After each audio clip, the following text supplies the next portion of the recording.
성경 말씀 역대하 32장 1절에서 8절입니다. 이 모든 충성된 일을 한 후에 아수르 왕 사네립이 유다에 들어와서 견고한 성읍들을 향하여 진을 치고 쳐서 점령하고자 한지라. 히스기야가 사네립이 예루살렘을 치러 온 것을 보고 그의 방백들과 용사들과 더불어 의논하고 성 밖의 모든 물군원을 막고자 하며 그들이 돕더라. 이에 백성이 많이 모여 모든 물군원과 땅으로 흘러가는 시내를 막고 이르되 어찌 아수르 왕들이 와서 많은 물을 얻게 하리요 하고 히스기야가 힘을 내어 무너진 모든 성벽을 보수하되 망대까지 높이 쌓고 또 외성을 쌓고 다윗성의 밀로를 견고하게 하고 무기와 방패를 많이 만들고 군대 지휘관들을 세워 백성을 거느리게 하고 성문 광장에서 자기 앞에 무리를 모으고 말로 위로하여 이르되 너희는 마음을 강하게 하며 담대히 하고 아수르 왕과 그를 따르는 온 무리로 말미암아 두려워하지 말며 놀라지 말라.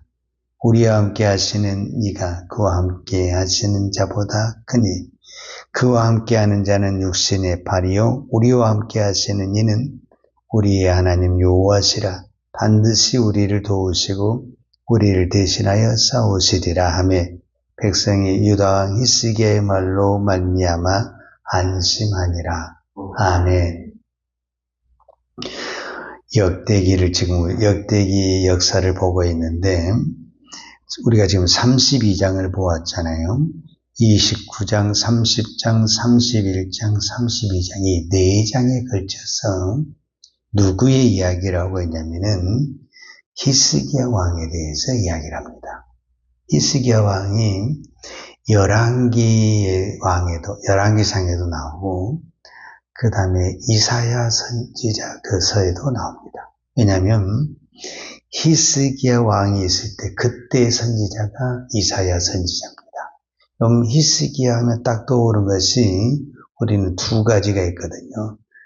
이제 그 첫 번째가 아수르 왕 사네립이 공격을 했을 때 그것을 물리치는 사건, 그 다음에 본인이 병이 들었을 때 기도로 치료하는 사건, 그 사건이 두 개가 사실은 오늘 역대하 32장 전체에 기록이 되어 있습니다. 그런데 이제 우리로 말하면 시험이 될 수 있고, 고난이 될 수 있고, 위기가 왔는데 언제 왔냐? 오늘 성경에 보면 32장 1절. 이 모든 충성된 일을 한 후에, 그랬어요. 이 모든이라는 것은 이제 29장에서부터 연결시켜 봐야 되는데, 29장 29장 1절을 보면은 히스기야가 왕이 될 때 나이가 25세입니다. 그리고 29년 동안 통치를 하거든요. 근데 그는 왕이 되자마자 바로 무엇을 하냐면 성전 보수를 하고 무너진 성읍과 정말 그 성전을 개혁하고 또 백성들을 위해서 성읍을 다시 사는 정말 하나님 앞에 정직하고 훌륭한 아이입니다. 그가 왕이 되자마자 이렇게 했다라는 것은 무엇을 의미하고 있냐면 그는 왕이 되기 전부터서 왕이 되면은 내가 꼭 해야 될 첫 번째 내 사업이 성전 보수를 해야 되겠다. 그런 마음을 갖고 있었다라. 그러니까 왕이 되자마자 다른 것은 신경 안 쓰고 오직 성전을 보수하고 성전에 닫았던 문을 열고 성전을 회복하는데 온 힘을 다 쏟았다라. 그리고 실제적으로 성전의 보수가 끝나고 온 백성들과 함께 속죄제를 드리고 화목제를 드리면서 그동안 하나님과의 관계가 끊어졌다. 왜냐하면 성전 문이 닫아졌으니까 당연히 제사가 끊어지고 제사가 끊어지면서 오늘 우리로 말하면 우리도 아무리 예배를 드린다 해도 예배를 한 달 안 드리고 6개월 안 드리고 1년 안 드리고 기도 안 하잖아요. 하나님의 관계가 뚝 끊어지잖아요. 근데 몇 년 동안 이게 끊어졌단 말이에요. 그것을 회복한 사람이 히스기야 왕이다. 이렇게 말할 수 있어요. 그 다음에 이제 그런 성전이 회복되니까 온 백성과 함께 유월절을 드리는데 유다 백성만 초청하는 것이 아니라 이미 망해버린 북이스라엘 사람들에게도 보발꾼을 보내가지고 다 초대를 해서 성대하게 유월절을 드렸습니다.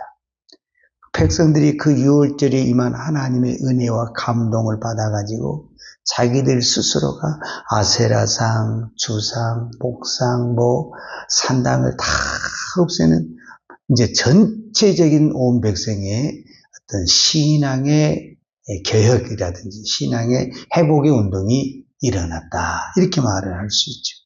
그리고 이제 31장 어떻게 끝났냐? 31장 21절에 보면 그가 행하는 모든 일, 히스기야 왕이죠. 히스기야 왕이 행하는 모든 일, 곧 하나님의 전에 수동지는 일에나 율법에나 계명에나 그의 하나님을 찾고 한 마음으로 행하여 형통하였더라. 성경은 그가 이제 하나님 앞에 형통의 복을 받았다. 이렇게 말을 하고 있는 거예요. 그런데 오늘 32절이 딱 뭐냐면은 이 모든 충성된 일을 한 후에, 여기서 충성된 일을 한 후에라는 것은 자, 성경에서 충성이라는 단어를 쓸 때는 그것을 어느 우리로 표현하면은 믿음입니다. 믿음. 그래서 충성이라는 단어와 믿음이라는 단어는 같은 겁니다. 그러니까 그가 믿음으로 살고 난 이후에 그는 오직 믿음으로 살았다 그 말이에요. 그러면 우리는 어떻게 해야 돼요? 시험도 없어야 되고 고난도 없어야 되고 이렇게 생각을 하거든요. 그런데 32장 1절에 보면은 이 모든 충성된 일을 한 후에 아수르 왕 사네립이 유다에 들어와서 이렇게 표현됐어요. 그냥 역대하에서는 이렇게 표현됐지만 이사야서나 열왕기상에 보게 되면은 이미 사네립이 쳐들어와 가지고 예루살렘 하나 놔두고 온 나라가 점령이 됐어요. 이제 예루살렘만 딱 넘어가면은 나라가 망하는 거예요. 이 위기의 상황에서 히스기야가 이제 하나님께 기도를 하는 겁니다.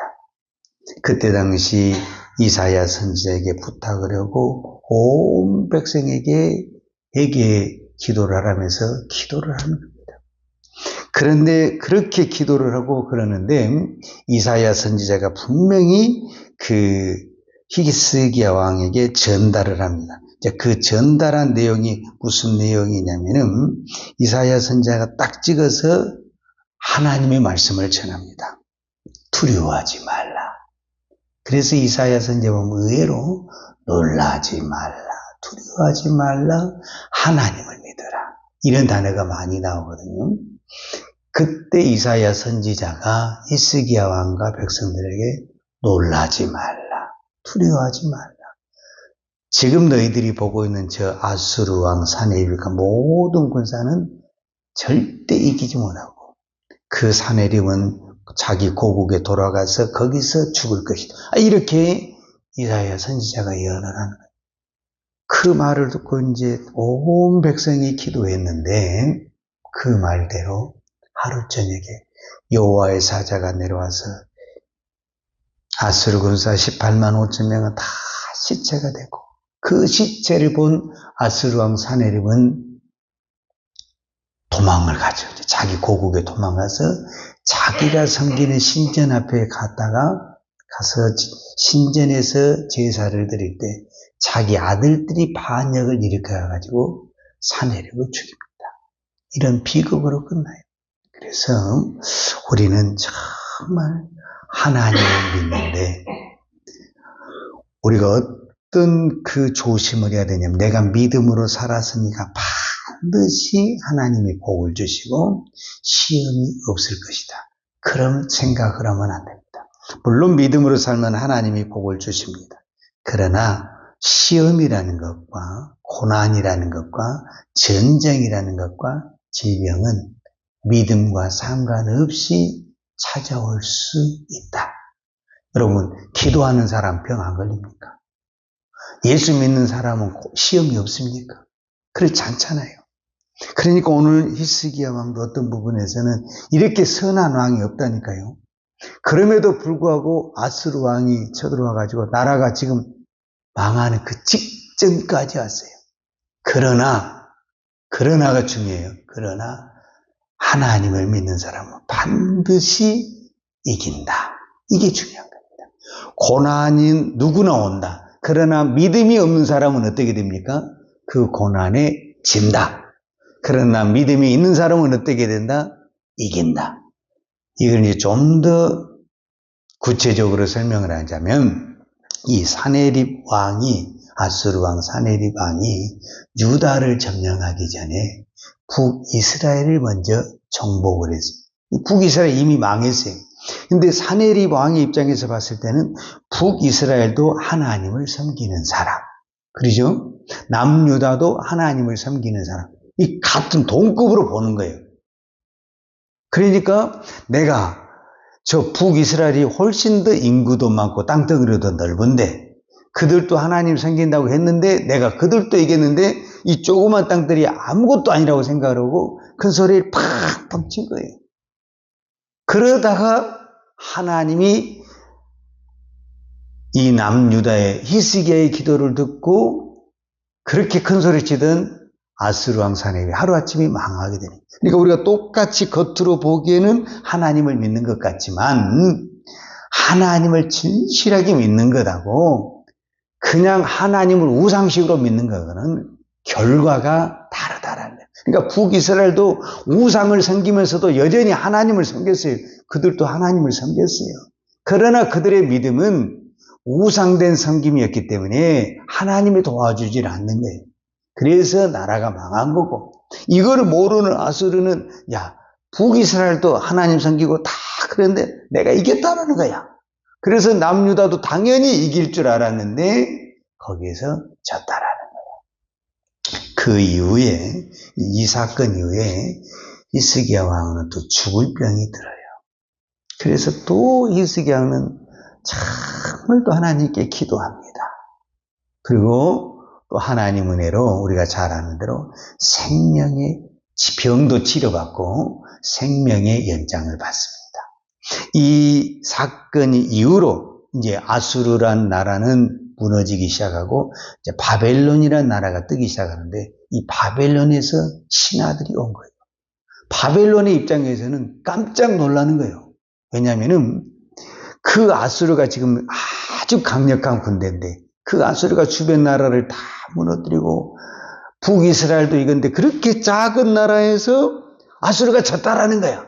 이게 이제 그 주변에 있는 나라들에게 이게 무슨 일이야? 이게 소문에 퍼지게 되는 거야. 과연 히스기야 왕은 어떤 왕이야? 어떻게 아수르 왕을 이겼을까? 이게 이제 궁금하게 되는 거야. 더더구나 이 히스기야 왕이 죽을 병이 걸렸다는 것을 또 다 소문이 퍼졌는데 살아났다라는 거야. 그러니까 이 바벨론 입장에서는 지금 이제 누구를 치려고 하냐면 아수르를 치려고 하는데 정보도 얻어야 되겠고 또 히스기야 왕에게 좀 이렇게 임원도 해야 되겠고 뭔가를 알아보기 위해서 히스기야 왕에게 이제 우리로 말하자면 사절단이 와서 임원도 하고 이렇게 하는 거야. 그러면 그때 히스기야가 모든 것은 하나님이 하셨습니다. 한마디만 하면 딱 끝났어요. 그런데 자랑을 하고 싶어가지고 그런 이야기는 하지 않냐고 성전 보물과 왕궁 보물 다 열어서 자랑을 하는 거예요. 그래가지고 이제 결국은 남유다가 망하게 되는 그 상황이 벌어지게 돼요. 제가 하고 싶은 얘기는 뭐냐면 그 이사야서에 보게 되면은 히스기야가 바벨론에서 사절단이 오니까 성경에 이런 단어를 히스기야가 교만하여 자기를 자랑했다 이런 단어를 쓰거든. 그러니까 교만이 얼마나 무섭냐면은 전쟁보다 무섭고 죽을 병보다 무섭다라는 거예요. 히스기야 왕이 전쟁에, 남들이 말하는 강대국의 전쟁에서도 기도로, 믿음으로 이겼어요. 죽을 병이 들어서도 기도로 살아났어요. 근데 교만 앞에서 넘어져 버렸어요. 이것이 교만입니다. 우리는 이거를 꼭 기억을 해야 돼요. 그러니까 그 고난 속에서도 살아남은 그 사람들이 히스기야뿐만 아니라 우리 이 시대에도 그 고난과 질병과 죽음의 고비에서도 믿음으로, 기도로 살아난 사람들이 그 살아난 이후에 교만의 병에 딱 들으니까 한순간에 끝나더라. 그래서 교만이 얼마나 무서운가를 다시 한번 우리가 볼 수가 있습니다. 오늘 저와 여러분이 이 새벽에 기도할 수 있는 것이 하나님의 은혜잖아요. 내가 어떤 축복과 어떤 은혜와 응답을 받은다 할지라도 이 모든 것은 전적인 하나님의 은혜입니다. 그렇다고 한다면 오늘 저와 여러분은 하나님만 자랑하면 됩니다. 나를 드러내는 그 순간, 교만하는 순간, 나를 자랑하는 순간 우리는 한순간에 무너질 수 있다. 이것을 명심하고 히스기야의 인생을 통해서 다시 한번 교만이 얼마나 무서운가 다시 한번 내 자신이 깊이 깨닫는 그런 은혜가 있기를 축복합니다. 기도하겠습니다. 거룩하신 아버지 하나님 감사합니다. 오늘도 이 새벽을 깨우며 기도할 수 있는 은혜를 주신 아버지 감사합니다. 건강을 주신 아버지 감사합니다. 믿음을 주신 아버지 감사합니다. 내가 하는 것이 아니고 전적인 하나님의 은혜요 하나님의 복인 줄 믿습니다. 오늘도 내가 어떤 환경에 있든지 그 환경 속에서 하나님을 드러내게 하시고 또 어떤 고난과 질병과 문제와 아픔이 있다 할지라도 그것 때문에 낙심하지 말고 나를 도우시는 하나님, 내 기도를 응답하신 하나님 앞에 믿음으로 기도하면 하나님은 들으시고 응답하여 주실 줄 믿습니다. 오늘도 이 믿음으로 승리하고 오늘도 이 믿음만 드러내는 믿음의 성도 다 되게 하여 주옵소서. 예수님의 이름으로 기도하였습니다. 아멘. 요한은 내게 복을 주시고 너를 지키시길 원하며 요한은 걸글로 내게 비추사 은혜 베푸시길 원하며 요한은 걸글을 내게 명하여 되사 평강 주시기를 원하노라. 이제는 우리 주 예수 그리스도의 은혜와 아버지 하나님의 무한하신 사랑과 성령님의 풍성한 은혜가 오늘도 오직 믿음으로 기도하고 겸손하게 하나님의 이름만 높이며 자랑하기를 원하는 사랑하는 주의 종들 머리머리 예와 이 나라의 민족과 한국 교회 위에 온 열방의 이 생명의 복음을 증거하는 선교사님들 예와 사랑하는 주의 자녀들 머리 위에 이제부터 영원토록 함께 있을지어다. 아멘.